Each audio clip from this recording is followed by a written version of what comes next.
ज्योतिस्वरूपा पूर्णावतार ज्योतिस्वरूपा पूर्णावतार पावकोज्ज्वल रमणीश्वर पावकोज्ज्वल रमणीश्वर आत्मा राम महाभाग आत्मा राम महाभाग पुरुषोत्तमा रमणीश्वर पुरुषोत्तमा रमणीश्वर तपोमया तिमिरहरा तपोमया तिमिरहरा महोत्साह रमणीश्वर महोत्साह रमणीश्वर त्रिगुणातीत सुकुमार त्रिगुणातीत सुकुमार कृपापूर्ण रमणीश्वर कृपापूर्ण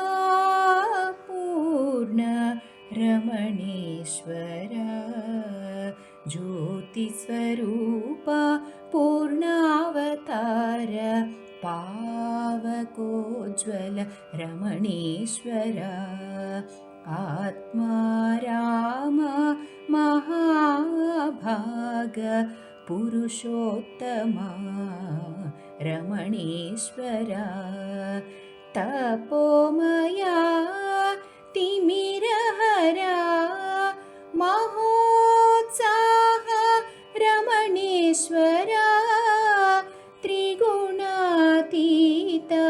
सुकुमार कृपापूर्ण रमणीश्वर ज्योतिस्वरूपा पूर्णावतार पावकोज्ज्वल रमणीश्वर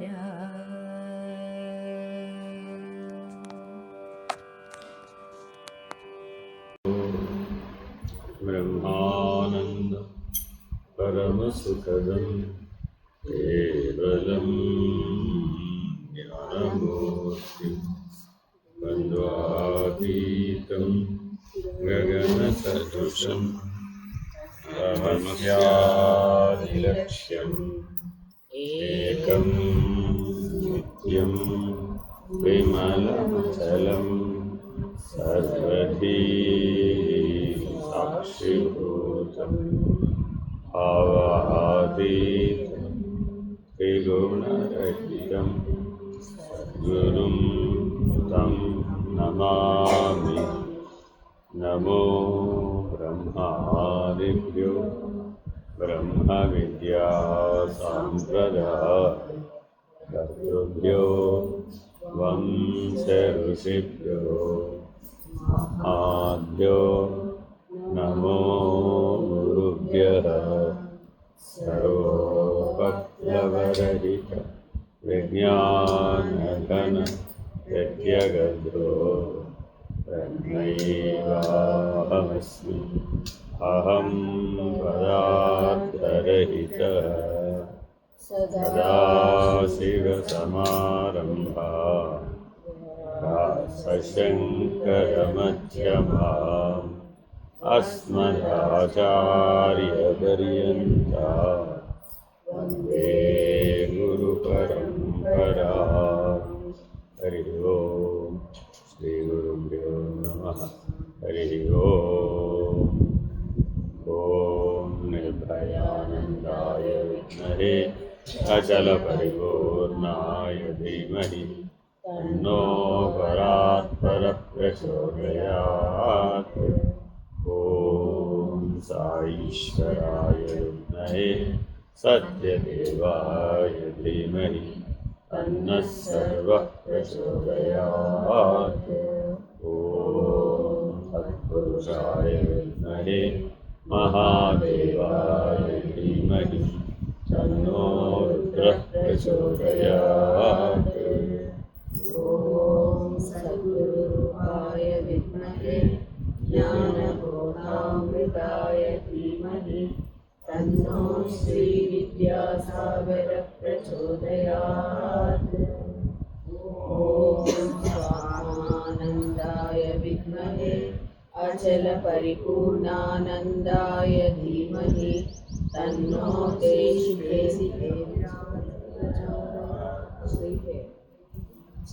तन्नो देशिकेन्द्रः प्रचोदयात्। हरिः ओम् श्रीगुरुभ्यो नमः। हरिः ओम्। ప్రేమదర్శనం అనబడే నారద భక్తి సూత్రాలు అధ్యయనం చేస్తున్నాం.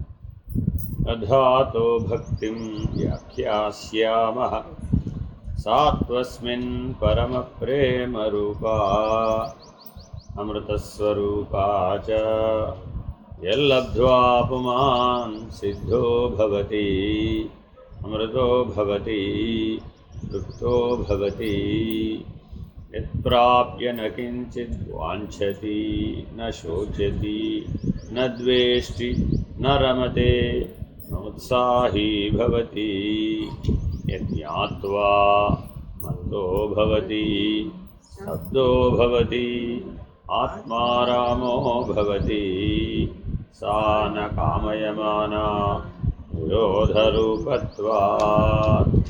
నిరోధస్తు లోకవేదవ్యాపారన్యాసః తస్మిన్ అనన్యతా తద్విరోధిషు ఉదాసీనతా చ. అన్యాశ్రయాణాం త్యాగో అనన్యతా లోకే వేదేషు తదనుకూలాచరణం తద్విరోధిషు ఉదాసీనతా. భవతు నిశ్చయదార్ఢ్యాదూర్ధ్వం శాస్త్రం రక్షణం అన్యథా పాతిత్యా శంకయా లోకో అపి తావదేవ కింటు భోజనాది వ్యాపారస్త్వా శరీరధారణా అవధి. తల్లక్షణాని వాచ్యంతే నానామతభేదాత్.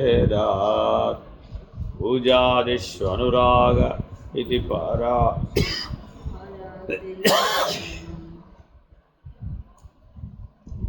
इति पाराशर्यः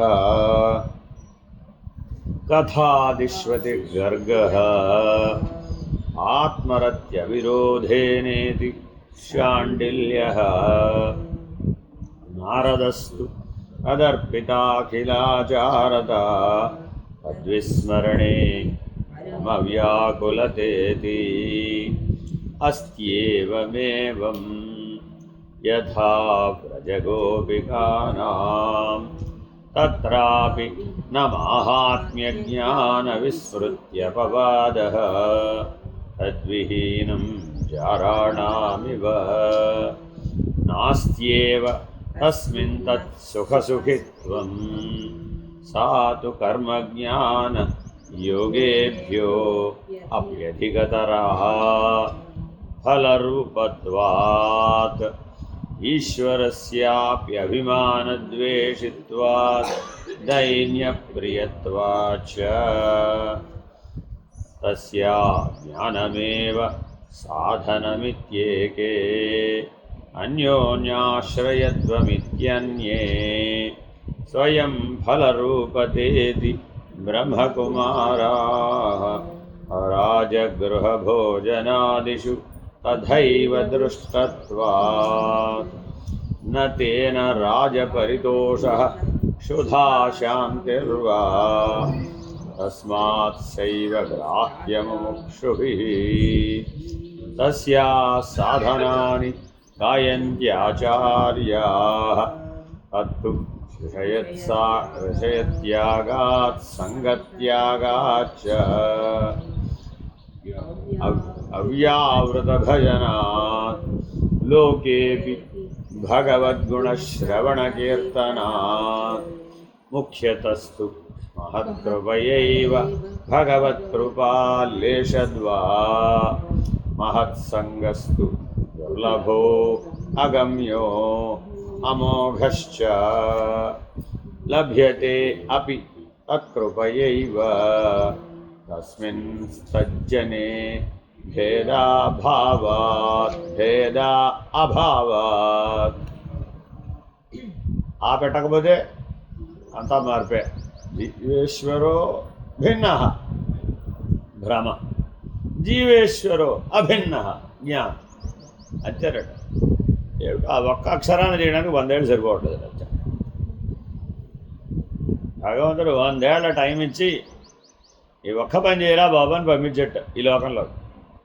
అప్పుడెప్పుడు మనం వేరే లోకంలో ఉన్నాం. 14 లోకాలు ఉన్నాయి కదా. మరి 14 లోకాల్లో పైకి కిందకి తిరుగుతున్నాడు.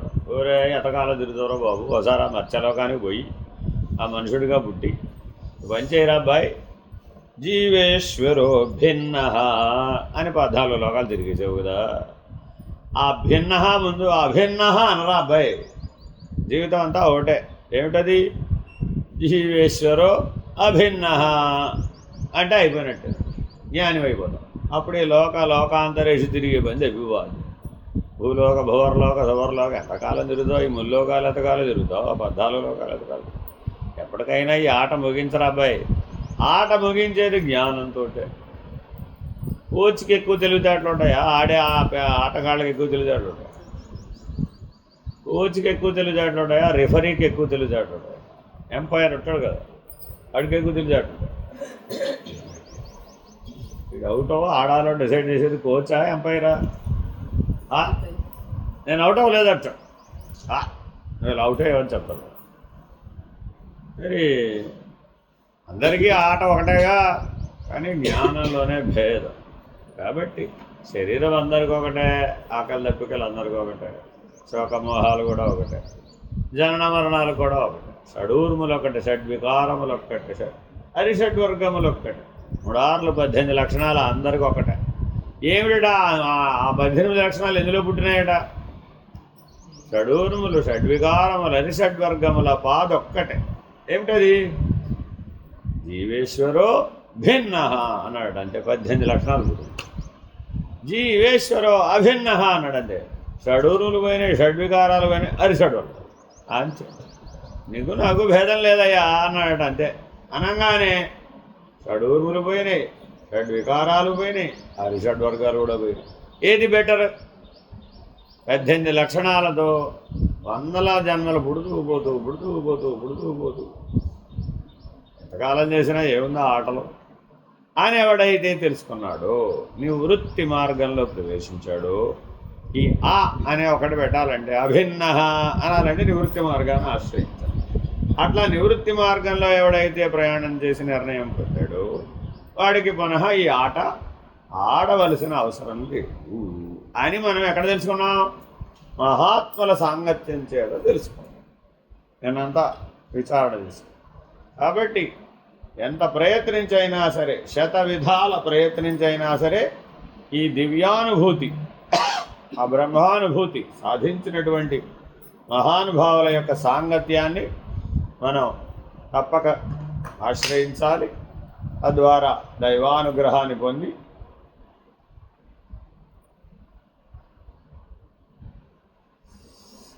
సంగత్ సత్సు విధీయతాం. ఇందులో చూడండి,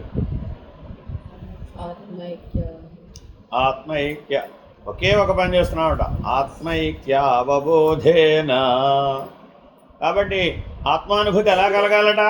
అవబోధ చేతే కలుగుతుందట, ఇంట్యూషన్ చేత కలుగుతుందట, బోధ చేత కలగదు. కానీ మనం ఎక్కడ ట్రై చేస్తున్నాం? ఆయన చెవులు ఇల్లుగట్టుకు చెప్పేస్తున్నాడు బాబోయ్, చెవులు చిల్లులు పడిపోతున్నాడు బాబోయ్, 30 ఏళ్ళ చెబుతూనే ఎవరాడు, 30 ఏళ్ళ వింటూనే. కానీ ఆ అవబోధాన్న స్థితి కనుక రాకపోతే 100 ఏళ్ళు విన్నా కూడా కేవల శ్రవణం చేత అది పూర్తవదు. ఎందుకని? అంత తెలివి లేదు. అదే నిజంగా పరిపక్వత చెందినవాడు ఉన్నాడు అనుకోండి, వాడు పండిన తాటి పండు వాడాడు. పరిపక్వత చెందినవాడు ఎటువంటి వాడు? పండిన తాటి పండు. ఏదో దారేపోతూ కాకి అలసట వచ్చి ఆ తాటి చెట్టు మీద వాలిందట. ఆ పండిన తాటి పండు రాలటానికి సిద్ధంగా ఉంది, అంతే ఢోమని కనబడింది. కాకి వాళ్తే తాటి పండు కొద్దింది.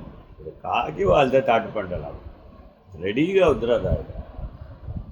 ఆహా, ఈ వింతను చూడడానికి ఒక ఆయన అలాగా బోడిగుండా ఆయన పైకెక్కి చూస్తున్నాడు, తలపైకి. ఆ పండిన తాటిపండు సరాసరి వచ్చి వాడి నెత్తి మీద పడింది. వాడి ఏమైందండి? శరపాతయా. తాటిపండు వక్కలాడడం సంగతి దేవుడు తల వక్కలై డాక్టర్ దగ్గరికి వెళ్ళాడు. ఏం చెప్పి, ఏమైందయ్యా? తల వక్కలైపోయింది స్వామి. ఎలా అయిందయ్యా ఇది? కాకి వాలింది, తాటిపండు పడింది, తల మీద పడింది. తాటిపండు బాగాలేదు కానీ తల ఒక్కలే. అయ్యో, అలా తాటిపండు పడే దగ్గర ఎందుకు నిలబడ్డావా? తాళద్రుమఛాయన్ సంస్కృతంలో చిన్న జోక్ అనమాట. అంటే బోధలు అవి చెప్తారన్నమాట. మీరు తెలుగులోనే జోకులు వేసుకుంటారు కదా, అలాగే పాఠం చెప్పేటప్పుడు మధ్యలో ఆట విడుపుగా ఇలాంటివి చెప్తారు. అదేనండి, తాళద్రుమఛా. ఎవడెళ్ళమనండి? తాటి చెట్టు కదా. నువ్వెక్కడుంటావు అక్కడికి వచ్చి పడలేదు కదా. ఎవరైనా తాళద్రుమఛాయ కిందకు పోతారు, తాటి చెట్టుగా నేడంత ఉంటుందయ్యా. అదేమిటండి, ఎండగా తిరిగి బుర్ర తిరిగిపోతుంది, అలసిపోతుంది. ఆ తాళద్రుమఛాయ నాకు వటవృక్ష ఛాయలాగా కనపడింది స్వామి. ఆ చుట్టుపక్కల ఎక్కడా వృక్షాలు కనపడలేదు. కాబట్టి ఆ తాటి చెట్టు నీడ కిందకు పోయి నిలబడ్డానండి. కొద్దిపాటి నీడనండి, తల మాత్రమే పెట్టారండి, మిగిలిందాన్ని చూడలేదు. ఇంతలో కాకొచ్చి వాళ్ళదండి. కాకతాళీయ సంఘటన మీరు ఏం చేస్తాం? మనం పుట్టడం అలా పుట్టాడు. మన జన్మ ఎలా వచ్చిందంటే ఈ కాకతాళీయ సంఘటన చెప్తాడు. ఇలా పుట్టేవాడు, తల పగల కొట్టుకోవడానికే పుట్టాం. బాగా పగలు కొట్టావా లేదా? దొర్ర పగిలిందా? పగలేదు. ఇంకా పగులుతుందని ఇంకా శాంతం పగలలేదు. అయితే ఇంకోసారి తాళద్రుమఛాయ కిందకు పోయి ఇంకోసారి తాటిపండు పడేడు చేస్తే బాగా పోతుంది.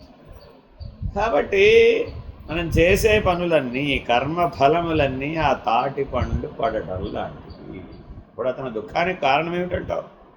అతనికి ఆ సమయానికే ఆ తాళద్రుమఛాయ తాటి చెట్టు నీడలోకి వెళ్ళి నిలబడాలని ఎందుకు అనిపించిందో, ఆ సమయానికే కళ్ళు ఎందుకు తిరిగినాయో, ఆ సమయానికే కాకెందుకు వాలిందో, ఆ సమయానికే ఆ తాటిపండు ఎందుకు రాలిందో, అది సరాసరి వాడిని ఎత్తిన ఎందుకు పడిందో, కారణం ఏమిటన్నాడు.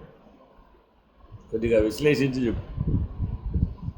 అంతా కర్మ అండి, కర్మ అన్నాడు. కర్మ కాదు, కర్మ. కాబట్టి కర్మ ఫలము అనేటటువంటిది ఎటువంటిది? కాకతాళీయ సంఘటన. పోని బుద్ధరికి నువ్వు చేసిందేగా. అందులో తాటి చెట్టు తప్పు కానీ, తాటిపండు తప్పు కానీ, కాకి తప్పు కానీ, సూర్యుడు తప్పు కానీ ఏమనుందా? కానీ నీ నేరారోపణంతా ఎవరి మీద? అన్య కారణం. ఏమిటంటే ఆ తాటి చెట్టుకి బుద్ధి లేదు, నా నెత్తి మీద తాటిపండు పడేయాలా? ఆ కాకి అంతకంటే బుద్ధి లేదు, నేను నిలబడాలని చూసుకోవద్దు. ఇలాగ ఏమిటో జీవితం మీద పుట్టింది మొదలుపోయేదాకా జరిగిన సకల సంఘటనలు కూడా ఈ కాకతాళీయమే. కర్మఫలమంతా ఈ కాకతాళీయమే. మరి మానవ జీవితం అంతా ఏం ఏకరవ పెడుతున్నాడు? అసలేగా వాడిని చేసుకున్నానండి, వీడికి అన్నానండి, ఆవిడికి అన్నానండి, ఆ మహాతల్లిని పెంచేటప్పటికి నా పుణ్యకాలం వచ్చిందండి, ఈ మహానుభావుని పెంచి ఇంకో ఇంటి వాడిని చేసేటప్పుడు మరో మహాతల్లి వచ్చిందండి, ఈ మహాతల్లితోనే పడలేకపోతాడు, ఆ మహాతల్లితో జీవితకాలం అసలు పడలేకపోయానండి. ఓరే ఆ దేవుడు ఎప్పుడు తీసుకుపోతాడో అని ఎదురు చూస్తున్నారండి. 90 ఏళ్ళు ఆవిడ మంచంలో కూర్చుని చెప్తుంది. ఇంకా ఆ దేవుడు తీసుకుపోలేదు ఏంటంటే, ఇంకా ఎన్ని చూడాలో, ఎన్ని చెయ్యాలో, ఎంత అనుభవించాలో. ఒకసారి తల అక్కడైతే సరిపోలేదు. ఒక్కసారి అర్థం చేసుకుంటే ఈ కర్మఫలము, కర్మబంధము, ఈ సంఘటనలు ఏమున్నాయండి?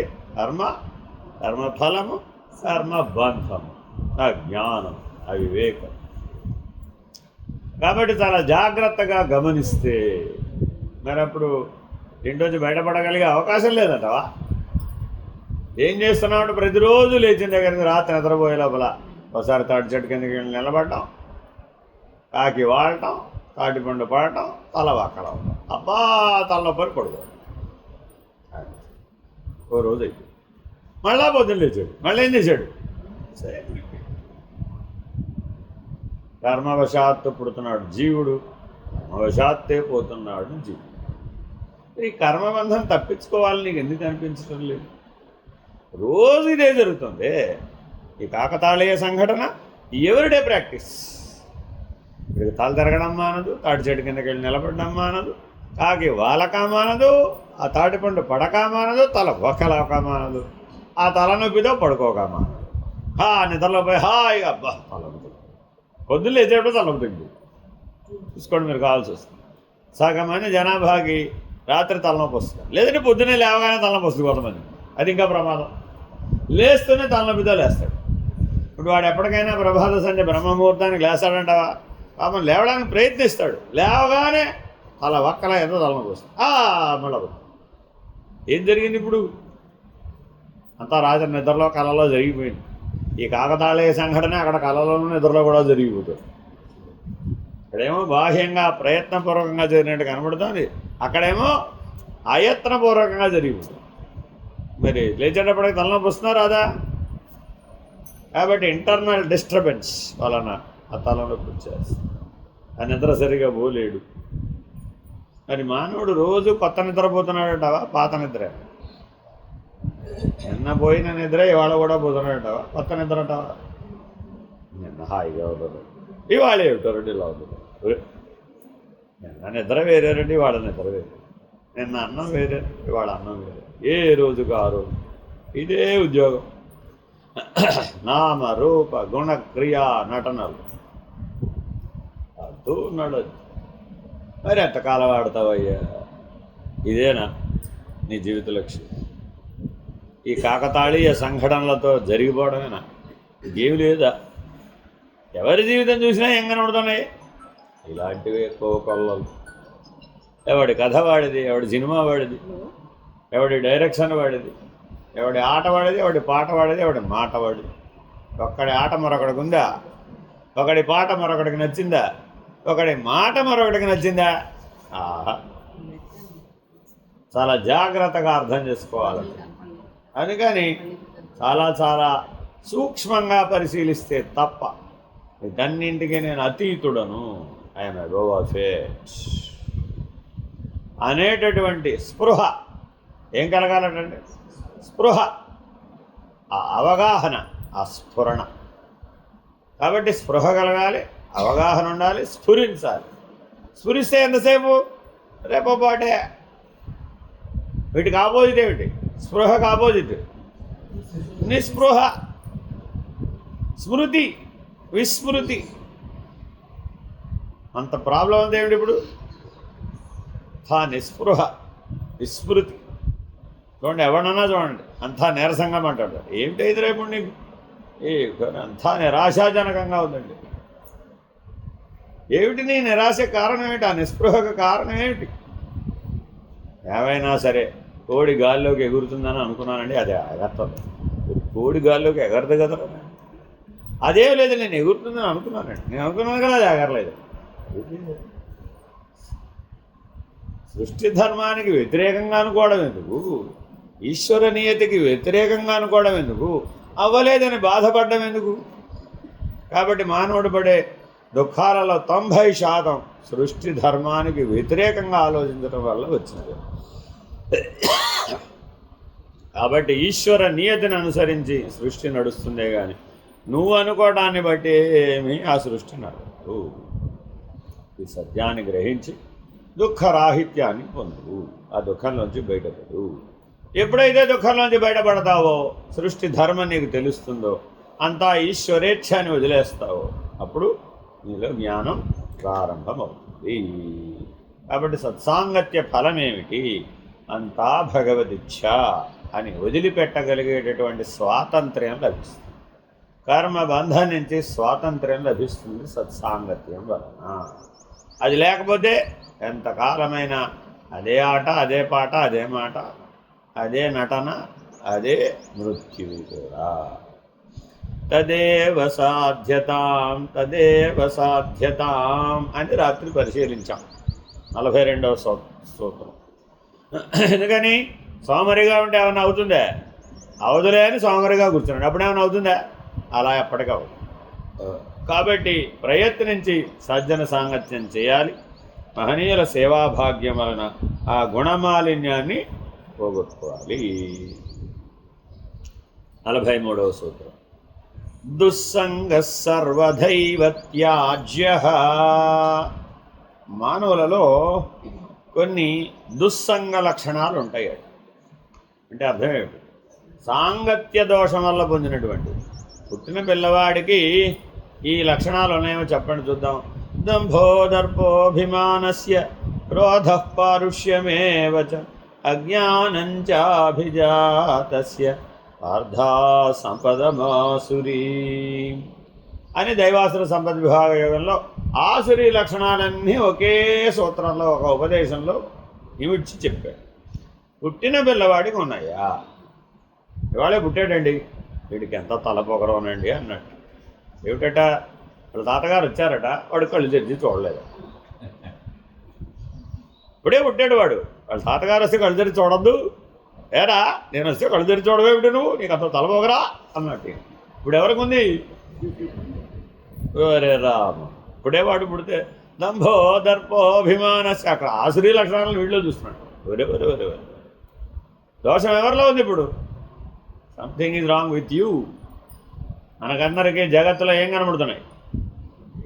అందరూ చెడ్డవాళ్ళే కదా, అందరూ అధర్మపరులే కదా, అందరిలోనూ ఆ తలపోకరు చాలా కనబడుతుంది. అందరికీ ఆ గర్వం ఉంది. ముందెవరికి ఉంది? అసత్ లక్షణం. ఆ అసత్ లక్షణం ఉన్న సాంగత్యం నేను ఎవడు చేయమన్నాడు? ఈ తలకట్టెక్కినేటివన్నీ అలాంటి అసత్ లక్షణ ఆకర్షణ చేత అలాంటి వాళ్ళతో కలిసి బాగా జీవించేటప్పటికి ఏమైంది? బాగా అవి కూడా మన తలకెక్కాయి. కాబట్టి దుస్సాంగత్యం వల్ల వచ్చేటటువంటి దుర్లక్షణం. కాబట్టి వీటిని సర్వధైవ త్యాజ్య. కళలో కూడా ఇటువంటి లక్షణాలు నీకు స్ఫురించకూడదు. అవి గనక స్ఫురించినయా ప్రపంచంలో ఎవడు చెప్పినా కదా. సరే, పుడుతూనే ఆసురీ లక్షణాలు లేవనేసాం కదా. కానీ మరి రావణాసురుడు పుడుతూనే దిక్కులు బద్దలా ఏటట్టు ఏడ్చాడు. అంత పెద్ద రావంతో ఏడ్చేటప్పటికి దిక్కులు వణికిపోయినాడు. ఏమిట్రా బాబు ఈ పిల్లవాడు, ఏమిటి అసలు ఏమవుతాడో తెలియదు. పుట్టగానే దిక్కులన్నీ వణికిపోయేటట్టు ఏడుస్తాడు, పైగా ఊడిపడిపోయాడు. కొంతమంది పిల్లలు చూడండి, ఆసుపత్రి పైగా ఊడిపడిపోయింది. కొద్దిగా మీ పిల్లాడిని ఏడుపు మాంచాలి, నేను ఏం చేయనా మావాడు మారకపోతే అటు దిక్కు. అలాగా పెద్ద రావం చేస్తూ పుట్టాడని, ఆ పెద్ద శబ్దం చేస్తూ ఏడుస్తూ పుట్టాడని, దిక్కులు పిక్కటిల్లే శబ్దం చేశాడని ఆయన పేరు రావణుడు అని. రావణాసురుడు కాదు, తర్వాత జీవన విధానం వల్ల అలా అయ్యాడు. వాస్తవానికి బ్రహ్మవంశ సంజాతుడు, ఈశ్వర భక్తి పరాయణుడు, చాలా మంచి లక్షణాలు ఉన్నాయి. కానీ అవి నిత్య జీవితంలో ఉపయోగపడలేదు. అందుకని దుస్సాంగత్యం చాలా చాలా ప్రమాదం. అంతటి తెలివైనవాడు, అంతటి భక్తిపరుడు ఆ రాక్షసుల సాంగత్యం ఎందుకు పొందాడు? ఆలోచించి చూడండి. ఆ రాక్షస సామ్రాజ్యానికి నేనే కింగ్ అని ఎందుకు ఉండాలి?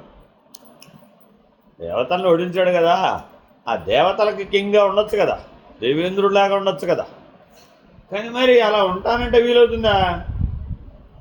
తపో బలము తపో ఫలము లేకుండా ఊర్ధ్వలోకాలని సాధించడం కుదరదు. కాబట్టి నారాయణమూర్తి బ్రహ్మగారు సృష్టి చేస్తానంటే ఆయన ఏం చెప్పాడు?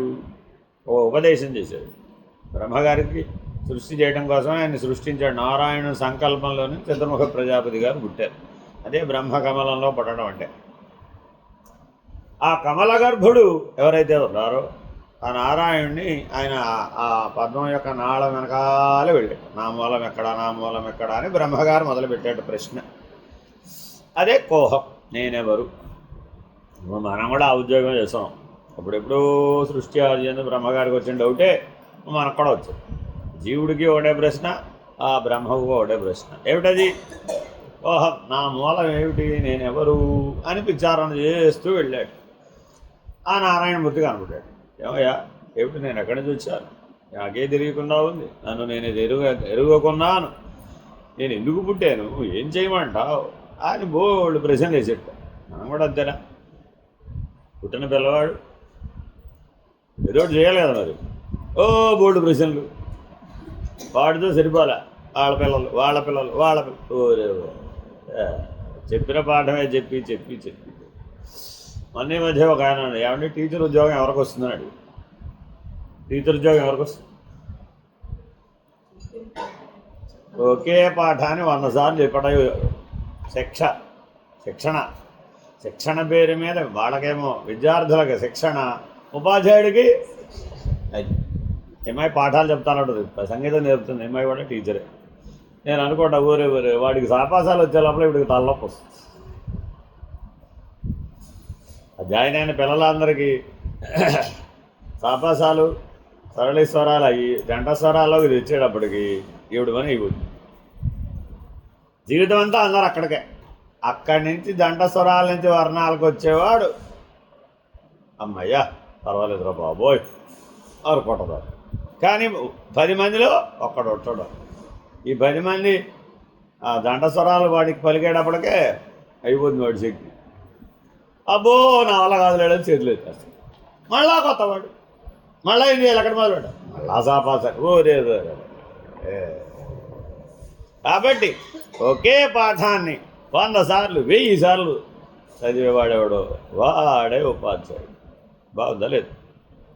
ఎందుకు వేసేట? గత జన్మలో చదువుకోవడం ఎగ్గొట్టు. మరి ఆ కర్మఫలం పోవాలంటే ఏం చేయాలి? అదే పని 10 మంది మేలు కోసం చెయ్యి. నీకోసం చదువుకోమంటే అన్ని 100 సార్లు చదువుకుంటావు ఏమిటి? ఓసారి చదివి నాకు వచ్చేసినాడు. మరి ఇప్పుడు ఏం చేశాడు? అందుకని పరోపకారార్థమిదం శరీరం అని జీవనమిచ్చి ఆ కర్మబంధంలో నుంచి, ఆ కర్మఫలంలో నుంచి బయటపడేటటువంటి విధానాన్ని సృష్టి సంవిధానంలో భాగంగా చేశాం. మరి మనం ప్రపంచంలో అన్నిటికల్లా గౌరవప్రదమైన వృత్తి ఏది? ఉపాధ్యాయుడు. అయ్యో మిగిలిన వృత్తులనే దాని తర్వాతే. ఎందుకని? ఆయనే పని కట్టుకుని నేరపకపోతే వీడు దేనికి పనికి వస్తాడు కనుక. ఏ వృత్తిలో రాణించాలన్నా ఒక ఉపాధ్యాయుడు త్యాగం చేస్తేనే తన జీవితాన్ని అది సాధ్యం. ఆ త్యాగభావం చేత అది గౌరవనీయమైంది, ప్రశంసనీయమైంది. చాలా జాగ్రత్తగా అర్థం చేసుకోవాలని. అందుకని సృష్టి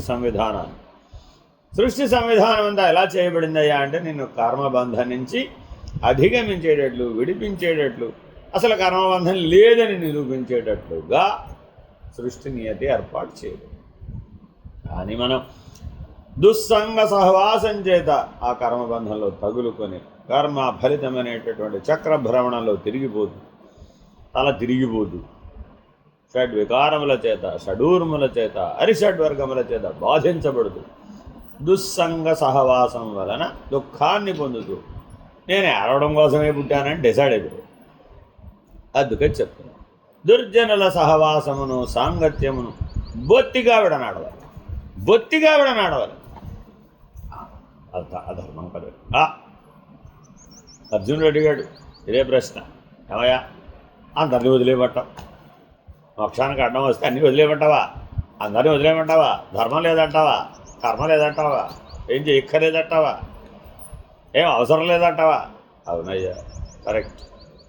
ఐ రీటరేట్, ఐ కన్ఫర్మ్, దృఢంగా చెప్తున్నాను. శ్రేయాన్ స్వధర్మో విగుణః పరధర్మాద్ అనుష్ఠిత. ఎంతో శ్రద్ధతో పరధర్మాన్ని అనుష్ఠించాడు. ఏం ప్రయోజనం? గుణము లేనిదైనను, దాంట్లో ఏ సద్గుణాలు లేకపోవచ్చు, ఏ దుర్గుణాలు లేకపోవచ్చు, గుణరహితమైనదైన ఆ గుణరహితమైన స్వధర్మాన్ని ఆచరించడమే నీ ధర్మం. అంతేగాని గుణాలకు లొంగిపోయినటువంటి పరధర్మాన్ని ఆచరించకూడదురా బాబు. మనం ఏం చేస్తున్నామట, వాడు చేసుకోలేడండి పాపం అని అమ్మ ఏం చేసినాడు, వాడి హోంవర్క్ ఇప్పుడు చేసి పెడుతుంది. పిల్లవాడు పాపం చెయ్యి నొప్పి అన్నాడండి అని రోజుకో కారణం చెప్తుంది. వాడు హోంవర్క్ చేయాల్సింది వాడి బదులు వీడి విడి చేయడం మొదలుపెట్టి.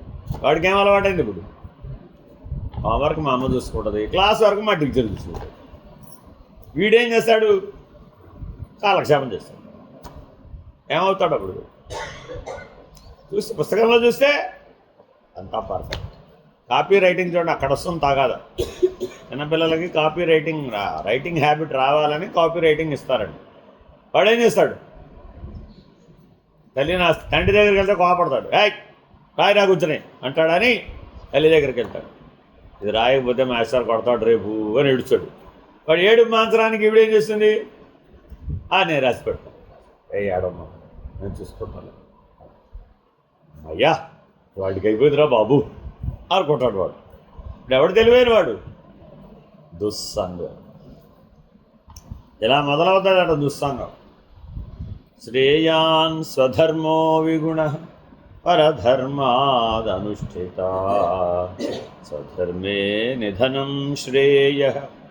ఆయన గుణరహితమైనటువంటి స్వధర్మమే నీకు శ్రేయస్సునిస్తుంది. అంతేగాని ఈ సుఖదుఖాలకు ఆలవాలమైనటువంటి గుణసంగత్వంతో కూడినటువంటి పరధర్మం ఎప్పుడు కూడా ఆచరణ అనుచితమైనది. ఆచరించేటప్పుడు చాలా చాలా జాగ్రత్తగా సూక్ష్మంగా పరిశీలించి చేయాలి. కాబట్టి ప్రతి మానవుడు ఆత్మానుభూతిని పొందడం కోసమై పుట్టినటువంటి వాడు గుణరహితమైనటువంటి ఆత్మస్వరూపాన్ని తెలుసుకోవడానికి, బ్రహ్మస్వరూపాన్ని తెలుసుకోవడానికే పుట్టినటువంటి వాడు ఆ స్వధర్మాన్ని విడిచిపెట్టి పరధర్మమైనటువంటి పాత్రోచితమైన వ్యవహార ధర్మాన్ని నెత్తికెత్తుకున్నాడు. ఏమైపోయాడు దానివల్ల, పతనం చెందాడు. కాబట్టి అటువంటి దుస్సంగం అంటే బయట ఉండదు, లోపలే ఉంటుంది. 3 గుణాలతో కూడినటువంటి వ్యవహార జ్ఞానమే సత్యం అనుకొని, పాత్రోచిత ధర్మమే నా జీవితం అనుకొని, ఆ కర్మలో, కర్మబంధంలో, కర్మఫలంలో మునిగి తేలుతూ నన్ను ఎవడో ఉద్ధరించలేదని ఏడుస్తుంది. ఎవడో రాలేదని ఆయన బయటికి దిగలేదు. ఏమిటండి, కర్మల సుడిగుండంలో కొట్టుకుపోతుంటే ఆ దేవుడు కనీసం కనికరం ఉండదుటేంటి, కరుణ దయ లేదా ఆయనకి? పొద్దున్నది రాత్రి దాకా ఏడుస్తున్నావు కదా, తీయమని నన్ను బయటికి. ఏమిటో ఎన్నిసార్లు పూజించినా కానీ తీయడు, ఎన్నిసార్లు ఏడ్చినా తీయడు. ఓరే అసలు అక్కడ ఉంటే కదా, లేని సుడిగుండంలో తాను పడిపోయాడని, ఊపిరాడకుండా అయిపోయిందని అని కలలో వార్త వలే పోటీ దగ్గర పోయేదాకా ఏడుస్తూనే ఉన్నట్టు, ఏడవడానికే పుట్టాను. ఓరే ఏయ్ లే, కళలో ఏడుస్తున్నాడు వాడు, ఎక్కెక్కి ఏడుస్తున్నాడు. వాళ్ళ అమ్మ ఏం చేస్తుంది, ఏయ్ లే ముందు, మొహం మీద నీళ్ళు చల్లి లేవరా గట్టిగా లేపుతుంది. లేస్తే ఏంటి ఏడుస్తున్నావు ఎక్కెక్కి, నేనే ఆడవలేదు. ఇప్పుడే ఏడ్చావురా, నేను ఎందుకు ఏడుస్తాను, నేను ఆడవలేదు అట్టాడు మేలుకు. మరి అంతకుముందు ఇంతేనట. స్వరూప జ్ఞానంలో మేలుకున్నటువంటి వాడికి నీ స్వరూపం కానటువంటి ఏ దుఃఖమైతే ఉందో, ఎందుకని నీ స్వరూపం ఏమిటి, అన్నం బ్రహ్మేతి, ప్రాణం బ్రహ్మేతి, మనో బ్రహ్మేతి, విజ్ఞానం బ్రహ్మేతి, ఆనందో బ్రహ్మేతి, స్వయం బ్రహ్మేతి. అక్కడికి ఆపలేదండి. ఆనందో బ్రహ్మేతి అంటే అక్కడికి వెళ్ళి ఆగిపోతాం మళ్ళా మనం. అది ఇంకా ప్రమాదం. లడ్డూ తింటే ఆనందం, గులాబ్ జామ్ తింటే ఆనందం, చింతకాయ పచ్చడి తింటే ఆనందం. చింతకాయ పచ్చడి పచ్చిమిరపకాయలతో చేశారంటారా, పండుమిరపకాయలతో చేశారంటారా? ఇలా ఏమిటేమిటో మానవ జీవితంలో. ఒక ఆవిడికి పాపం తీవ్రమైన అనారోగ్యం అండి. పాపం శంకు చక్రాలు 2 హై లెవెల్లో ఉన్నాయి. షుగర్ ఏమో 500, బీపీ ఏమో 300 వచ్చింది. ఆవిడ ఏంటమ్మా నీ ప్రాబ్లం అంటే, షుగర్ 500, బీపీ 300 అండి. లేస్తే తల తిరిగిపోతుంటుందండి, పడుకుంటేనేమో ప్రమాదం వచ్చేస్తుందండి. ఇప్పుడు లేవాలో పడుకోవాలో తెలియడం లేదండి. ఆవిడ నా వయసు ఏమో 85 ఏళ్ళు అండి. ఇప్పుడు ఆ 2 తప్ప వేరేదేమీ చేయలేనండి. ఎందుకు వచ్చిందమ్మా ఇంత సమస్య, ఏం తింటావు? ఏ సీజన్లో పచ్చళ్ళన్నీ ఆ సీజన్లో తినేసేయాల్సిందే, అది తినకుండా నేను వడలేదు. డాక్టర్ ఏం చెప్పాడు? తినొద్దు అన్నాడు. మరి తినకుండా ఉండాలి. తినకపోతే జీవితం ఎందుకండి? ఇంకా పుట్టింది దేనికోసం అండి? ఆ మాత్రం కూడా తినకపోతే పుట్టి వేస్ట్ అయిపోలేదు. 85 ఏళ్ళకి చింతకాయ పచ్చడి తినకపోతే ఆవిడకి దుఃఖం. ఆవిడ కోడలు తిడుతుంది. ఆవిడ రాలేదుగా, మరి ఆవిడ కోడలు పట్టుకొచ్చింది. ఆ కోడలు ఏంటి, నేను చెప్పిన మాట లేదు, చింతకాయ పచ్చడి చేయబట్టి చేయలేదు. ఏమిటి ఆవిడ కంప్లైంట్? 85 ఏళ్ళకి కోడల్ని చింతకాయ పచ్చడి చేయమంటే చేయలేదు. ఇప్పుడు నేను ఆవిడ కోడలకి చెప్పాలి, అమ్మ ఆవిడ ఏమో అడిగేది పెట్టమని. అది ఆవిడ రికమెండేషన్. ఇప్పుడు నేనేం చెప్పాలి? నేను చెప్పే పాఠం ఎక్కడ? ఏకంగా బ్రహ్మం పరబ్రహ్మం. అర్థమైందండి? ఆవిడ వచ్చి ఏమడుగుతుంది? ఎవరికి పరీక్ష? ఇప్పుడు మాకు పరీక్ష. అర్థమైందండి? కాబట్టి చాలా జాగ్రత్తగా ఆలోచించాలి. అందుకని భక్తి చక్కగా అభివృద్ధి నందుటకై మహాత్ముల సాంగత్యమును చేయవలెనని ఇదివరకు చెప్పి, ఇప్పుడు దుర్జన సాంగత్యమును సర్వ విధముల విడనాడవలెనని తెలుపుతున్నారు. ఒక చిన్న మొలకను నాటినప్పుడు దాని పరిరక్షణకై దాని చుట్టూ ఒక కంప కడతాం కదా, లేనిచో పశువులు దాన్ని తినివేస్తాయి కదా, లేక ఎవరైనా దాన్ని తొక్కివేస్తారు కదా. అట్లా దైవభక్తి సంరక్షింపబడవలనైనా లేక అభివృద్ధి నందవలైనా దుస్సాంగత్యమును పూర్తిగా వదిలివేయవలెను. ఎవరి సాంగత్యం చేత మనకి దుఃఖ స్పర్శ కలుగుతుందో, ఆ స్ఫురణ కలుగుతుందో కానీ మానసికంగా వదిలివేయి. Very very important. Underline 100 times. ఎక్కడ వదిలేయాలట? మనం ఎక్కడ వదిలేయడానికి ట్రై చేస్తాం.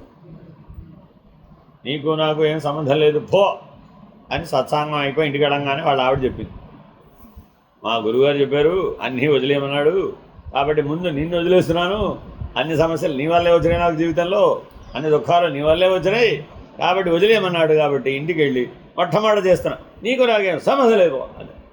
ఒరే ఒరే ఒరే ఒరే అప్పుడు ఏమైపోతుంది? చిన్న ప్రమాదం అయి పెద్ద ప్రమాదం వస్తుంది. ఇదేనా కాదా? అప్పుడు తాటిపండు వచ్చి నెత్తి మీద దేవుడు, మరి అప్పుడు సమస్య పెద్దది అయిపోవాలా. కాబట్టి ఏమని చెప్తున్నాడు? లోపల భక్తి ఎక్కడుంది? లోపల. ఎక్కడ అభివృద్ధి చేయాలి? లోపల. ఎక్కడ కంచె కట్టాలి? లోపల. ఎక్కడ పరిరక్షించాలి? లోపల. ఎక్కడ వదిలేయాలి? లోపల. లోపల వదిలేసిన వాడికి బయట సమస్య ఏముందండి? అసలు బయట సమస్య ఏమి లేదు అసలు. అక్కడ లోపల హాయిగా ఉన్నాడండి, వదిలేశాడు, సర్వాన్ని త్యజించేశాడు, పరమాత్మ మాత్రమే అని దృష్టి నిలిపేశాడు. బయట ఎవరు ఏమంటే ఏమిటి, ఎవరు ఎలా ఉంటే ఆయనకి ఏమిటి? అసలు ఆయనకి బయట అనేది ఒకటి ఉంటే కదా, లేదే లేదు, అక్కడ బహిర్ముఖమే లేదు వాడికి. కాబట్టి జాగ్రత్తగా దుస్సాంగత్యమును పూర్తిగా వదిలేవు, నిశ్శేషంగా వదిలేను. ఏమాత్రం నువ్వు గింజంత ఉన్నా మహావృక్షం అయిపోతుంది. రావి చెట్టు విత్తనం ఎంత ఉంటుంది? మర్రి చెట్టు విత్తనం ఎంత ఉంటుంది? ఆవగింజ కంటే చిన్నగా ఉంటుంది, కానీ ఎంత మహావృక్షం అయిపోతుంది. దాన్ని తీయాలంటే పెద్ద కష్టమైపోతుంది. అందుకని దుర్జనుల సహవాసము చే రజోగుణ తమో గుణములు జనులలో ప్రవేశించు, లేక ఏవైనా దుర్గుణముల అలవాటు కావచ్చు, అవి ఆధ్యాత్మిక అభివృద్ధికి భక్తి యొక్క వికాసమునకు అవరోధములు. అంటే వాచాలత్వం అనే దోషం కూడా దుర్గుణమే. అంటే అర్థం ఏమిటి? అవసరం లేకుండా మాట్లాడు, అనవసరంగా మాట్లాడు, సందర్భోచితం కాని పద్ధతిగా మాట్లాడు. అంటే అర్థం ఏమిటి? ఓ పెళ్లి మాటలు కుదిర్చి పెట్టమని ఓ పెద్దగారిని పిలిచారంట. పెళ్లి పెద్దని పిలుస్తాం కదా, ఆయన కూర్చున్నట్ట, ఏమండి ఏంటి పెళ్లి మాటలు జరుగుతున్నాయట, తాంబూలాలు ఎప్పుడు పుచ్చుకుందాం, ముహూర్తాలు ఎప్పుడు పెడదాం, మీ అటువైపు కానీ ఇటువైపు కానీ పోయేవాళ్ళు ఎవరు పోకముందు పెట్టండి అన్నట్టు.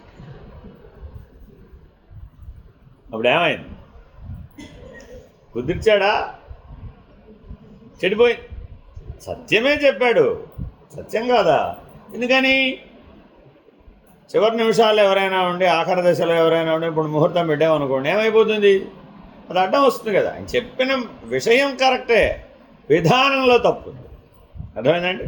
అంటే అదే దాన్ని సవ్యంగా చెప్పచ్చు. ఏమంటే కాస్త వెనక ముందు ఆలోచించి, రెండు పక్కల పరిశీలించుకొని, అన్ని రకాలుగా ఆలోచించి ముహూర్త నిర్ణయం చేసుకోండి అని చెప్పచ్చు కదా. ఏం చెప్పాడు? అటు ఇటు పోయేవాళ్ళు ఎవరో సరిగ్గా చూసుకుని పెట్టండి అన్నాడు. ఇప్పుడు ఏమైపోయింది?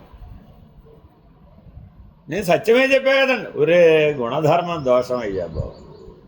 ఏ సందర్భానికి ఎలా ప్రవర్తించాలో, ఎలా మాట్లాడాలో తెలియకపోతే పెద్దట్ట అవుతాడు. ఆలోచించండి. చాలామంది దగ్గర ఈ సమస్య వస్తుంది. ఏ సందర్భంలో ఎలా మాట్లాడాలో స్ఫురించాలి. సమయోచిత ప్రజ్ఞ. కాబట్టి బుద్ధి వికాసంలో సమయోచిత ప్రజ్ఞ ఉండాలి. అర్థమైందండి? అసలే వాడు అనారోగ్యం వచ్చి దుఃఖంతో ఏడుస్తూ ఉంటాడు. వెళ్ళి ఏ ఉంది నాయన, ఎప్పుడో అప్పుడు పోవాల్సిందే కదా, గెట్ రెడీ పోవడానికి అని చెప్పాడు అనుకో, ఏమైపోతుంది? సత్యం కాదా? సత్యం కాదా? సత్యమే. కానీ వెళ్ళి ఎక్కడేం చెప్పాడు? అసందర్భమైన చోట సత్యాన్ని. అందుకని భగవాన్ బాబా వారు అంటారు, నేను సత్యమే చెప్పాను అనకూడదట. సత్యం బ్రూయాత్ ప్రియం బ్రూయాత్ సత్యం అప్రియం న బ్రూయాత్. అప్రియంగా సత్యాన్ని చెప్పకూడదట, అని ప్రియంగా అసత్యాన్ని చెప్పకూడదు. ఇది ఇంకో పెద్ద ప్రమాదం. కుటుంబ సభ్యులందరూ ఏం చేస్తారు? అని గుసగుసలు ఆడుకుంటూ ఉంటారండి వాడి చుట్టూతానే. వాడి తెలియదేమిటి? ఈ ఫార్స్, ఈ నటన అన్నిళ్లలో వస్తుందండి. ఆయన పెద్ద ఆయన అయిపోయారండి. డాక్టర్ చెప్తాడు, చేయగలిగేది ఏం లేదండి, ఉన్నంతకాలం ఆయన సుఖంగా ఉంచండి, జాగ్రత్తగా చూసుకోండి, ఆనందంగా ఉంచండి, జాగ్రత్తగా పంపండి. ఏముంది దాంట్లో? It's a natural sequence. Age వల్ల వచ్చినవే తప్ప ఇందులో ప్రత్యేకంగా చేయడానికి ఏమి ఉండదమ్మా, ఇది అందరి జీవితాల్లో సహజమైందేనమ్మా అని డాక్టర్ గారు చెప్పి పంపించాడు అనుకోండి. ఇప్పుడు ఆయనకి చెప్పకూడదు ఆ విషయం. ఏం చేయాలి మరి? నువ్వు 1000 ఏళ్ళు బ్రతుకుతావు అని చెప్పాలి. 1000 ఏళ్ళు బ్రతుకుతామని చెప్పగానే వాడికి అర్థమైపోయింది, ఓహో మన టైం అయిపోతుందిరా బాబు అని చెప్తున్నాడు. ఇలా కూడా చెప్పచ్చు. కానీ వీళ్ళు ఏం చేస్తారు? ఎవరు ఇంట్లోకి వచ్చిన అంటాడు. వాడు ఆల్రెడీ అక్కడ లోపల నుంచి గమనిస్తూ ఉంటాడు, వీళ్ళు ఏదో దాస్తున్నారు, వీళ్ళు. వాడేం చేస్తాడు? ఇంకా 10 రెట్లు ఊహిస్తాడు. ఎందుకని లోపల దుస్సంగం. దానివల్ల ఏం చేస్తాడు? ఓహో రేపే పోతాను అనమాట నేను, వీళ్ళు ఏదో మాట్లాడుకున్నారు, నా టైం అయిపోయిందని అని అనుకోడు. అని ప్రశాంతంగా ఉన్నాడు. ఏదో రహస్యం దాచిపెడుతున్నారు, నేను భేదించాలనుకుంటాడు. ఏమైపోతుంది? దుఃఖం పెరిగి. ఇట్లా తెలియకుండా నిత్య జీవితంలో ఈ దుస్సాంగత్యం అనేటటువంటి ప్రభావం మనలో చాలా ఎక్కువ ఉంటుంది. తెలియదు మనకు అసలు మన లోపల లక్షణాలు ఉన్నాయని మనం అసలు గ్రహించలేము. ఎక్కడ నువ్వు ఆత్మస్థుతి చేయకూడదో అక్కడ ఆత్మస్థుతి చేయటం, ఎక్కడ పరనింద చేయకూడదో అక్కడ పరనింద చేయడం, ఇలా నాలుక చేసే 4 మహాపాపాలు చేస్తూ ఉండడం వలన మనలో ఆ దుర్గుణాలు అభివృద్ధి చెందిపోతూ ఉంటాయి. కాబట్టి మన ఈ శరీరం అనే కోటకి సింహద్వారమైనటువంటి వాక్ సంయమనాన్ని సంపాదించాలి. ఇప్పుడు పరమాత్మ గురించే మాట్లాడొచ్చుగా. ఏదో అనారోగ్యం రావచ్చండి, వృద్ధాప్యమో ఒక పెద్ద అనారోగ్యం, అతనికి విచ్చేవిటి. అప్పుడు ఏం మాట్లాడాలి? ఆయన బ్రహ్మచింతన చెయ్యి, ఆత్మానుభూతిని పొందు, ఆ బ్రహ్మమును గురించి విచారించి, మిగిలినవన్నీ నీకు ఎందుకయ్యా? ముని మనవాడు సరిగ్గా ఉగ్గు గిన్నెతో పాలు తాగాడా లేదా? ఆయన ఉగ్గు గిన్నెతో పాలు తాగాడో లేదో కనుక్కోవడానికి చాలా లైన్లో చాలామంది ఉన్నారు. ఇప్పుడు ఈ బెడ్ మీద 99 ఏళ్ళ ఆయనకి ముని మనవాడు ఉగ్గు గిన్నెతో పాలు తాగాడా లేదా సంగతి నీకు ఎందుకయ్యా? ఏం చేయాలి? నువ్వు బ్రహ్మానుభూతిని ఆలోచించు, ఆత్మానుభూతిని ఆలోచించు, చింతన చేయి, దైవ చింతన చేయి అని పాజిటివ్ వేలో చెప్పచ్చుగా. కాబట్టి దైవభక్తి కలుగుటకు అయ్యది దృఢపడుటకు చెడ్డవారి సాంగత్యమును ఏ పరిస్థితి యందు చేయరాదు. ఏ పరిస్థితి అంటే మెలకువలోనే కాదు, కళలో కూడా చేయదు. కళలో కూడా బోల్డ్ మంది వస్తారని మనం పిలవకుండానే. వాళ్ళందరూ మన్ని భయపెట్టడమో సుఖపెట్టడమో ఏదో ఒకటి చేసినట్టే అనిపిస్తుంది. నిజంగా చేశారంటావేమిటి? భ్రాంతి. అది ఎంత భ్రాంతో ఇది కూడా అంతే భ్రాంతి.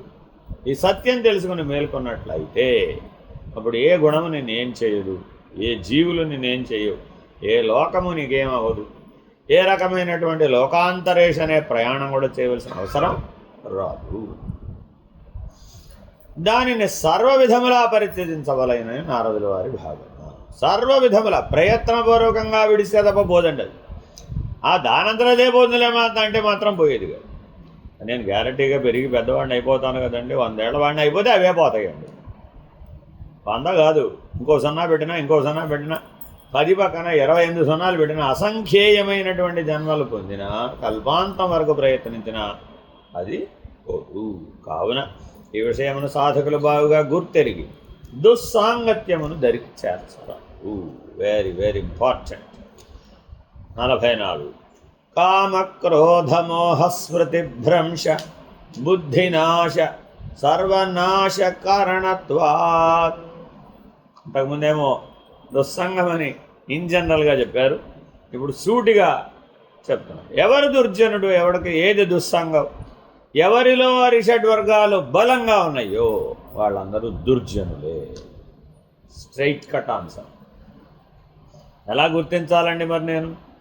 ఎవడు దుర్జనుడు అని ఎలా తెలియాలి? ఏది దుస్సంగమని నాకు తెలియాలి? ఎవరిలో అయితే అరిషడ్వర్గాలు బలంగా ఉన్నాయో వాళ్ళందరూ కూడా దుర్జనులే. Straight answer. మనలో లేవా? మనం కూడా అదే కేటగిరీ. కాబట్టి ముందు నీ లోపల పోగొట్టాలి, బయట కూడా వదిలేయాలి. లోపల మాత్రమే వదిలేశానండి, బయట పోలేదండి అంటే లాభంలా. అది నిన్ను వదిలేసేటట్లుగా జీవించాలి. ఎవరికైతే సినిమా కథలు మాత్రమే వాడికి ఇష్టం అండి వినటం, చూడడం, వాడి దగ్గరికి వెళ్ళి ఆత్మబోధ చెప్తారా అని అన్నా, ఏమంటాడు? అప్పుడు ఏమంటాడు? బాబు నీకు నమస్కారం, వెళ్ళిరా నాయనా, నువ్వు ఎప్పుడు కనపడ్డా పక్కకు తగ్గులు వెళ్ళిపోతావు. అబ్బో వాడి జోలికి వెళ్ళమాకరా బాబోయ్. వాడు బుర్ర బతలు కొట్టుకున్నా అర్థం కానటువంటి అంశాలే చెప్తాడు అంతే. మనకు అర్థమయ్యే అంశాలు ఎప్పటికీ చెప్పడు. పైగా 100 సార్లు చెప్తాడు. చెప్పింది వినేదాకా చెప్తాడు, వినేది అర్థమయ్యేదాకా చెప్తాడు. అర్థమయ్యేది మనం సరే అనేంత వరకు చెప్తాడు రా బాబు. అదేదో మొదట్లో ఓ నమస్కారం బాబు, సరే సరే సరే సరే. కాబట్టి ఇప్పుడు వాడికి ఎందులో రుచి లేదు, ఇందులో ఏది ఆత్మబోధ తత్వబోధ అంటే వారిపోతుంది. అర్థమైందంటే ఎందువల్ల? రిషడ్వర్గాలు బలంగా ఉన్నాయి. కాబట్టి ఆత్మబోధ తత్వబోధ ఎన్నో లక్షల సంవత్సరాల నుంచి మనకు అందుబాటులో ఉన్నా పుట్టిన తర్వాత ఎందుకు మనం నేర్చుకోలేదు, ఎందుకు అభ్యాసం చేయలేదు, ఎందుకు అధ్యయనం చేయలేదు? అవి చేయవలసిన విద్యలు కావా? కాకపోతే మహానుభావులు ఎందుకు చెప్పారు? మరి వ్యాసభగవానుడు చెప్పే, శంకరులు చెప్పే, నేటి ఆచార్యులు చెప్పే, అందరికీ అవే ఆ ఆత్మబోధ తత్వబోధే ఆధారం, ఆ ఉపనిషత్తులే ఆధారం. మరి ఔపనిషదికమైనటువంటి ఆ బ్రహ్మ విద్యను ఎందుకు మనం అధ్యయనం చేయడం లేదంటే మనకి అరిషడ్వర్గాలు అనేటటువంటి కషాయం బాగా ఎక్కేసింది, విషం బాగా ఎక్కేసింది. దుర్జనుల సాంగత్యము కామమును క్రోధమును మోహమును కలుగుతుంది, జ్ఞాపక శక్తిని పోగొట్టును. Very very important. మనం అందరం గుర్తుండటం లేదు అంటాం, బిగ్ ప్రాబ్లం. ఎన్నిసార్లు వింటాను, నేను రోజు పెడతానండి, వింటారు. గుర్తుంటుందా? ఎలా లేచేపడం మళ్ళా పోతుంది. ఎందుకని? లోపల ఆల్రెడీ ఫుల్ అయిపోయింది అనమాట. Memory full. మెమరీ ఫుల్ అయితే మళ్ళీ తీసుకెళ్ళి అందులో వేసాం, ఏమైపోతుంది? రిజెక్టెడ్. ఏదైతే ఉత్తమమైంది మనం చివరికి కథ వేసేది. గులాబ్ జామ్ ముందు తినాలా చివరికి తినాలా? ముందు తినాలా చివరికి తినాలా? చివరికి తింటే బాగుంటుంది. అని దాన్ని చివరి పెట్టి ముందు అన్నీ తినేస్తావు కదా. పచ్చిమిరపకాయ బజ్జీలు, పండు మిరపకాయల కారం, ఆవకాయ పచ్చడి, ఇలాంటివన్నీ తినేసి చివరికి గులాబ్ జామ్ తింటే అబ్బా ఎంత బాగుందో. ఎందుకని? ఆల్రెడీ టేస్ట్ బడ్స్ అన్నీ ఆ కారం తిని తిని తిని మంట మడిపోతుడు. దాని మీద ఈ మధుర వెళ్ళి పడేటప్పటికి ఉపశమనం.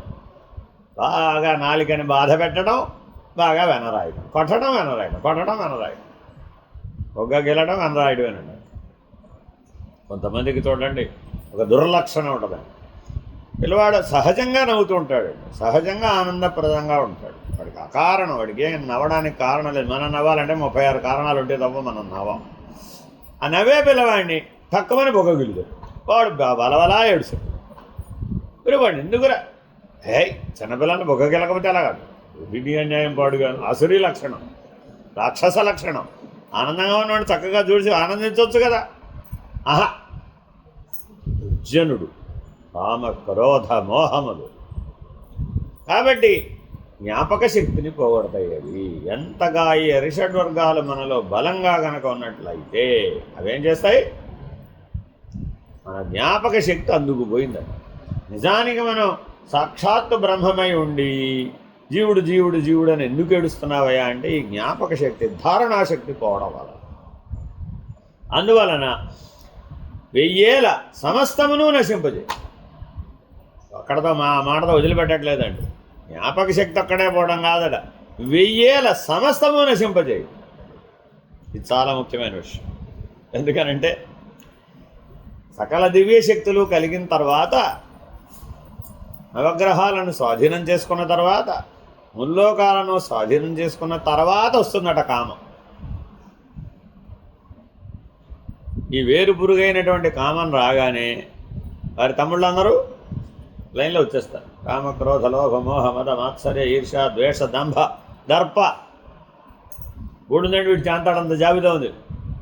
లైన్లో ఒక్కడు వస్తే చాలు వెళ్ళి ఎప్పుడు వస్తాడట వాడు సకల సామర్థ్యాలను కష్టపడి తపస్సు చేసి సంపాదించి సకల దేవతలు దర్శనం పొంది ప్రకృతిని స్వాధీనం చేసుకుని అన్నీ వాడి మాట వినే దశకు వచ్చేసి ఇంకా నువ్వు బ్రహ్మమే అనే నిర్ణయం పొందబోయే ముందు ఆవిడ ప్రత్యక్షం అవుతాడు కామరాజ బీజంతో. ఏమైపోయింది అప్పుడు? అమ్మ నన్ను వదిలే తల్లి అనాలా? అది అవసరమే. ఆ కామం అనే శక్తి సృష్టి ధర్మం. ఏం చేయాలి నువ్వు? దాంతో పోరాడక్కర్లా. అది కూడా ఒక దైవీ శక్తే. ఏం చేయాలంటే దాన్ని ఒకటే, శిరస్సు వంచి తల్లి నన్ను వదిలేయమ్మా అని అడగాలి. ఇలాంటి అల్పుణ్ణి నేను పడుకోను, నేను కావాలన్న వాడి దగ్గరికి నేను వెళ్తాను, వద్దన్నావుగా రా అని వెళ్ళిపోతాను. కామం యొక్క లక్షణం చెప్తున్నాడు. ఇలా అన్నాం ఇప్పుడు, అలా అంటే ఏమైంది? వదిలేసి మనం ఏం చేసాం, నీకోసం వెయిటింగ్, ప్లీజ్ కమింగ్ అన్నాం. ఏమైపోయింది అప్పుడు? సరే మంచిదైతే మొత్తం ఆవిడే, రాజ్యం అంతా ఆవిడదే. చూడండి, ఒక్కసారి ఆలోచించండి. మన జీవితంలో వెళ్ళి కాకముందు సుఖంగా లేరా స్త్రీ పురుషులు? బాగానే ఉన్నారా లేదా? ఆ కామరాజ బీజం పనిచేసింది. ఏం చేశాడు? రా తల్లి అని ఒక ఆవిడ పట్టుకుతాడు. ఆవిడ మహాకాళ, మహాలక్ష్మి, మహాసరస్వత, మహామాయ, ఏవో వీడు అదే. స్త్రీ పురుష భేదం లేదు సుమీదానికి. దీనికి అర్థం కావడం కోసం అలా చెప్తున్నారంతే తప్ప వాస్తవానికి అవేవి కూడా ఆ రూపాల్లో లేవు. అర్థమైందండి? వీణ పట్టుకుంటేనే సరస్వతి, పద్మాలు పువ్వులు పట్టుకుంటేనే లక్ష్మి, ఇలా ఏమిటో విపరీత ధోరణి. వాటికి నామరూపాలే లేవు, ఆకారమే లేదు. కాబట్టి చాలా జాగ్రత్తగా ఆ శాస్త్రాన్ని అర్థం చేసుకోవాలి, సృష్టిని అర్థం చేసుకోవాలి. క్రిందటి సూత్రములో దుస్సాంగత్యం సర్వధా త్యాజ్యం అని వచించి దాన్ని ఎందులకు త్యజించవలనో కారణం చెప్తున్నాం. ఈ కామం అనే ఒక్కదాన్ని కనుక మనం ఆహ్వానిస్తే అన్నిటికీ ఆహ్వానం పలికినట్టు అవుతుంది. కాబట్టి దానిని లెస్సగా పరిత్యజించవలను. దుస్సాంగత్యము అధ్యాత్మ మార్గమున పయనించు సాధకునకు పెద్ద అవరోధమై ఉన్నది. ఎలయనిన అది కామమును క్రోధమును మోహమును కలుగజేసి స్మృతిని చెడగొట్టి సర్వనాశనమునకు హేతు అవుతున్నది. ఏ కొలది మంచి గుణములు మానవుని యందున్నప్పటికీ అవి కూడా ఈ దుష్టుల సాంగత్యం చేత నశించిపోవును. ఇంటియే కాక దుస్సాంగత్యము చే దైవస్మృతి ధర్మస్మృతి తొలగిపోతుంది. ఈ కామక్రోధముల లోభమోహ మద మాత్సర్య ఈ అరిషడ్వర్గములు వాళ్ళ తమ్ముళ్ళు, ఈ ఆరుగురికి ఇంకో 6 ఉన్నారండి. వీళ్ళు పెద్దన్నలు, వాళ్ళు చిన్నన్నలు. ఒక్కడు వచ్చాయంటే అందరూ వచ్చేస్తారు. టీం వచ్చేస్తుంది, క్రికెట్ టీం అంతా వచ్చేస్తుంది. చాలా డేంజర్ అన్నమాట ఇది. ఎందుకని? జ్ఞాన విస్మృతి, దైవ విస్మృతి, ధర్మ విస్మృతి. ఆ మరుపు ఎక్కడ దాకా వెళ్ళిపోతున్నాయా అంటే నీ స్వరూప జ్ఞానాన్ని మర్చిపోయాడు, ఈశ్వరుణ్ణి మర్చిపోయాడు, ఆఖరికి ధర్మ విస్మృతి. ఏది ధర్మాధర్మం అనే విచక్షణ కూడా మర్చిపోయాడు. ఎందుకనంటే కామాతురాణం నా భయం నా లజ్జ. దాని అర్థం వేరే దృష్టిలో అర్థం చేసుకోకూడదు. కోరికనే వేగం కలిగినప్పుడు వాడు ఎలా ఉంటాడో చెప్తాడు. ఏ కోరికైనా కావచ్చు. అర్థమైందండి? ఇప్పుడు ఒక సినిమా ఉంది మీకు, అదేమిటి, ఒక ఆవిడ వెళ్ళి ఏదో రేడియోనో ఏదో కొనుక్కుంటూ ఉంటుంది. ఒక ఆవిడ కొనేస్తుంది, ఆవిడ కొనేస్తే ఇంకొక ఆవిడ వస్తుంది, నాకు అదే కావాలండి, నాకు అదే కావాలంటే నేను ఆల్రెడీ కొనుక్కున్నా కదా అంటుంది, ఇంకోటి కొనుక్కోవటం. ఇంతవరకు బాగానే ఉంది కథ. నేను నీకు ₹1,00,00,000 ఇస్తాను. అమ్మో, ₹1,00,00,000? ఏమిటి, ₹1,000 రేడియో ₹1,00,00,000 ఇస్తావా? అలాగా. ఆవిడేం చేసింది, ఇంటికి వచ్చి మీ ఆయన ఇచ్చావు, రేడియో ఇచ్చేసావు కదా, మీ ఆయన నాకు నచ్చాడు. ఎంత హిట్ అయిందో ఈ సినిమా, ఊరిని అన్యాయం పాడుగాను. ఇంతమంది జనాదరణ ఎందుకు పొందిందట?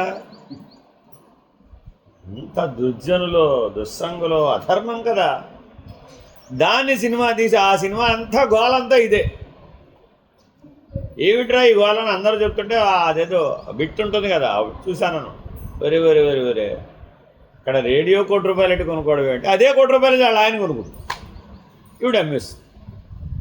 అదేమిటి అమ్మటం ఏంటంటాడు వాడు. అంటే నేను నిన్ను కొనుక్కున్నానా లేదా, కట్నం ఇచ్చి, అదిగో పెద్ద కట్నం ఇస్తానంట, అందుకే మళ్ళీ అమ్మేశాను. వస్తు వినిమయ ధోరణికి వచ్చేసాం. మానవత్వం అడుగట్టిపోయింది. ధర్మ విస్మృతి, దైవ విస్మృతి, జ్ఞాన విస్మృతి, దృగ్విషయం. ఇప్పుడు ఆ సినిమా 10 సార్లు చూసామండి, ఏమనిపిస్తుంది? ఏమనిపిస్తుంది? ముందు అర్జెంటుగా మా ఆయన అమ్మేయాలి, ఫస్ట్ ₹1,00,00,000 కావాలి. ఆయన కూడా అలాగే అనుకుంటుంది. అలా అనుకుంటున్నారని ప్రస్తుత నాగరికత ఇలాగ అంత దూరం దిగజారిపోయింది. నా దగ్గర ఆల్రెడీ ఆయా కుటుంబాలు అందుబాటులో ఉన్నాయి. ధనం కోసమని లెట్ అవుట్ అయ్యే ఉందండి. జీవించాంగా కలిసి 10 ఏళ్ళు, ఇంకా అవసరం లేదు. ఆవిడ దగ్గర అసలే బిలియనీరు, ఈవిడ వదిలేసి ఆవిడ చేసుకుంటే కొత్త సుఖం, గొప్ప సుఖం. 30 కార్లు ఉన్నాయి ఆవిడ, తెలుసా? అబ్బా, 30 కార్లైనా 3 కార్లైనా శవ వాహనానికి ఏమైనా పనికొస్తాయంటావా? కొత్త కారు కొన్నాడండి, ఆ కారు యజమాని చనిపోయాడు, ఏం చేస్తారు? దాని మీద పంపిస్తారా? ఆయనే కదా కొన్నది. శవవాహనం మీద పంపిస్తాం కానీ ఆయన కొత్త కారు, ఆడి కారు కొన్నాడని ఆడి కారు మీద పంపిస్తాడు. అది మన విలువ. ఈ సత్యం మనకి ఎప్పటికి బాధపడదు. తెగిన చెప్పు కంటే హీనమైనటువంటి శరీరానికి విలువ ఇవ్వడం వలన మాతురాణం నభయం నలజ్జ. ఏ ధర్మాధర్మం అనే భయం లేదు, దైవం అనే భయం లేదు, పాప భీతి లేదు. అందుకని భగవాన్ బాబావారు నేటి నాగరికతకు ఒక పేరు పెట్టారండి. మానవుడికి ఉండవలసిన మంచి లక్షణాలన్నీ పోయినాయట. అదే నాగరికత. ఏమిటా మంచి లక్షణాలు? దైవ ప్రీతి, పాప భీతి, లోకరీతి, సంఘనీతి. Very very important. మరి ఈ 4 నేర్పుతుంది ఏ సంస్కృతి, ఏ ధర్మం నేర్పుతుందో అది కదా విలువైంది. కానీ మరి మన నాగరికతలో ఏమైపోయాం? ఈ 4 చెలియలి కట్టలను దాటేసి కంట్రోల్స్ అన్నమాట. ఒక కారు కంట్రోల్ ఉండాలా అక్కర్లేదా? బ్రేక్ ఉండాలా అక్కర్లేదా? No brakes, only accelerate. ఏమైపోతుంది? నేను ఆ కొత్త కారు కనుక్కున్నాను, దానికి నో బ్రేక్స్. ఏముంటుంది? High accelerate. 2 నిమిషాల్లో 200 కిలోమీటర్ల స్పీడ్ అందుకుంటుంది. అడ్వర్టైజ్మెంట్ ఏం లేదండి, దానికి బ్రేకులు లేవు. ఎవరన్నా కొంటారా? అదేమిటి 2 నిమిషాల్లో 200 కిలోమీటర్ల స్పీడ్.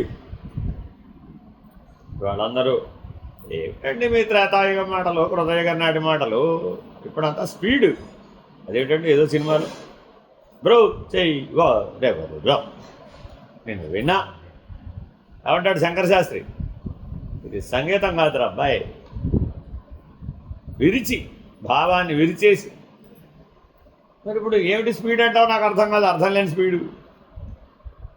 కాబట్టి ఎక్కడో మనం దుస్సాంగత్యం, దుర్జన సాంగత్యం, ఇంతే కాక దుస్సాంగత్యం చే దైవస్మృతి, ధర్మస్మృతి తొలగిపోయి మనసు అపవిత్రమైపోయి దుర్గుణములకు ఆలవాలమగుతున్నది. ఈ ప్రకారముగా సర్వానర్థములకు మూల కారణమై పరమార్థ సాధకుని పురోభివృద్ధికి గొప్ప ప్రతిబంధకమై ఉన్నట్టు దుస్సాంగత్యమును ముముక్షువు ఏమాత్రము దరికి చేర్చాలి. Very very important.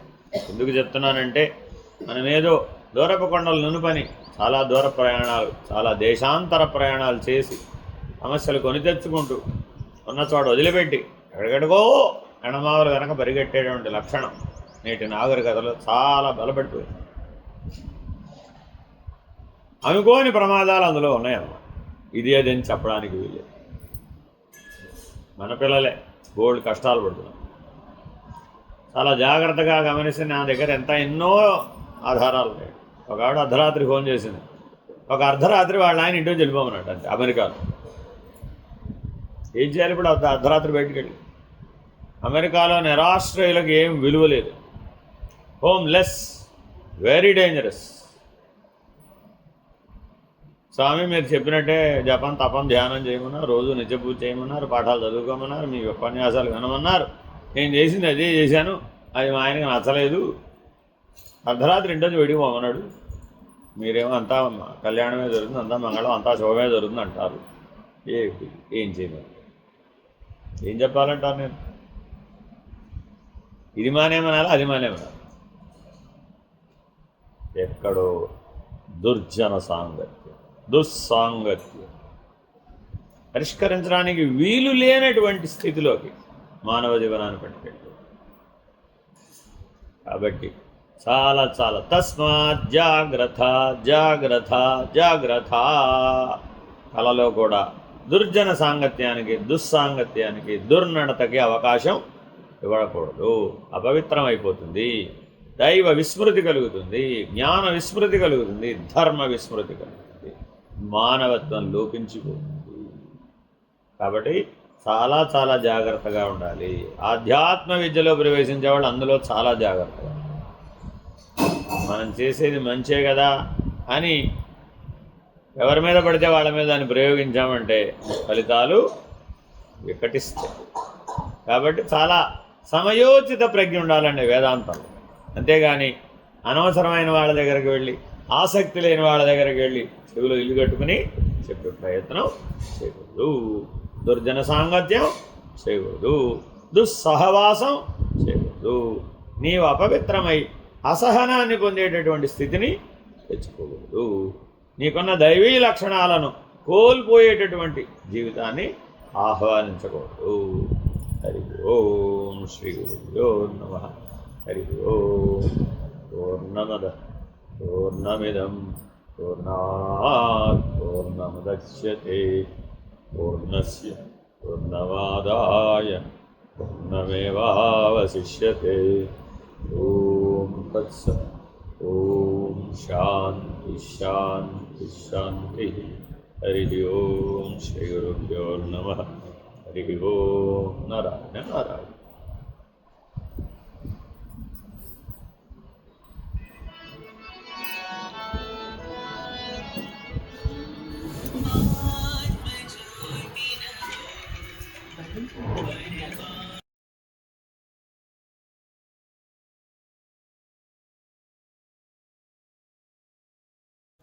आत्मज्योति नमो परमात्मज्योति नमो आत्मज्योति नमो परमात्मज्योति नमो अखंड ज्योति नमो मम जीवन ज्योति नमो अखंड ज्योति नमो मम जीवन ज्योति नमो अंतर्यामि नमो श्री सद्गुरु साई नमो अंतर्यामि नमो श्री सद्गुरु साई नमो आत्मज्योति नमो परमात्मज्योति नमो आत्मज्योति नमो परमात्मज्योति नमो अखंड ज्योति नमो मम जीवन ज्योति नमो अखंड ज्योति नमो मम जीवन ज्योति नमो अंतर्यामी नमो श्री सद्गुरु साई नमो अंतर्यामी नमो श्री सद्गुरु साई नमो आत्मज्योति नमो परमात्मा ज्योति नमो आत्मा ज्योति नमो परमात्मा ज्योति नमो।